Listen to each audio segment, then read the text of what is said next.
നമസ്കാരം. ഇത് നാടാണോ അതോ നരകമാണോ? നമുക്കൊക്കെ ഇത് വളരെ നിസ്സാരമായ കാര്യമാണ്. റോഡരികിൽ കിടന്നുറങ്ങേണ്ടി വരുന്ന ഹതഭാഗ്യരായ ഒരു കൂട്ടം മനുഷ്യർ, അവരുടെ നെഞ്ചത്തേക്ക് വണ്ടി ഉരുട്ടി കയറ്റുന്ന ചിന്തയില്ലാത്ത ഒരു പിടി മക്കൾ. കേട്ടും വായിച്ചും നമുക്ക് തഴമ്പിച്ചു പോയി. സത്യത്തിൽ നമ്മുടെ നാട്, ഈ നാടൊരു നാടാണോ അതോ ഒരു നരകമാണോ?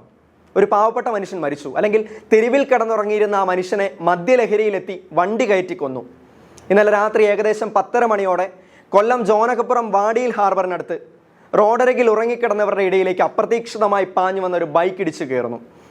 ബൈക്ക് ഓടിച്ചിരുന്ന പള്ളിത്തോട്ടം സ്വദേശിയായ സിബിൻ എന്ന വ്യക്തി, അയാൾ മദ്യലഹരിയിലായിരുന്നു. ഇയാൾ ഓടിച്ചിരുന്ന ഈ ബൈക്ക് തമിഴ്നാട് സ്വദേശിയായ പരശുരാമൻ എന്ന വ്യക്തിയുടെ തലയിലൂടെ കയറിയിറങ്ങി ആ മനുഷ്യൻ അതിദാരുണമായി മരിക്കുന്നു.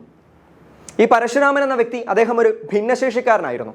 ഒരുപക്ഷെ വണ്ടി വരുന്ന സമയത്ത് വണ്ടിയുടെ സൗണ്ട് കേട്ട് തെന്നിയോ ഉരുണ്ടോ മാറാൻ ശ്രമിച്ചിട്ടുണ്ടെങ്കിൽ, അങ്ങനെ ഉണ്ടായോ എന്ന് നമുക്കറിയില്ല. ഇനി ഉണ്ടെങ്കിൽ പോലും പരശുരാമന് എല്ലാവരെയും പോലെ അത് അത്ര എളുപ്പമായിരിക്കില്ല. പരശുരാമൻ ഉൾപ്പെടെ ഏകദേശം 10ഓളം പേരായിരുന്നു അവിടെ ഉണ്ടായിരുന്നത്.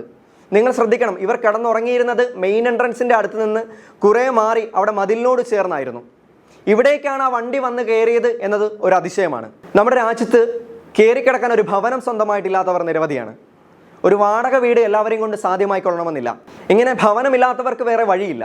ഗവൺമെൻറ് ഇവരുടെ കാര്യത്തിൽ വേണ്ട ശ്രദ്ധ ചെലുത്തുന്നുണ്ടോ എന്നും അറിയില്ല. അവർക്ക് തെരുവിൽ കിടക്കാനേ തരമുള്ളൂ. ഇത്തരക്കാർക്ക് ഇങ്ങനെ സ്വന്തമായി പറയത്തക്ക സമ്പാദ്യങ്ങളൊന്നും ഇല്ലാത്ത ഇവർക്കും ഇവിടെ നീതിയില്ലേ?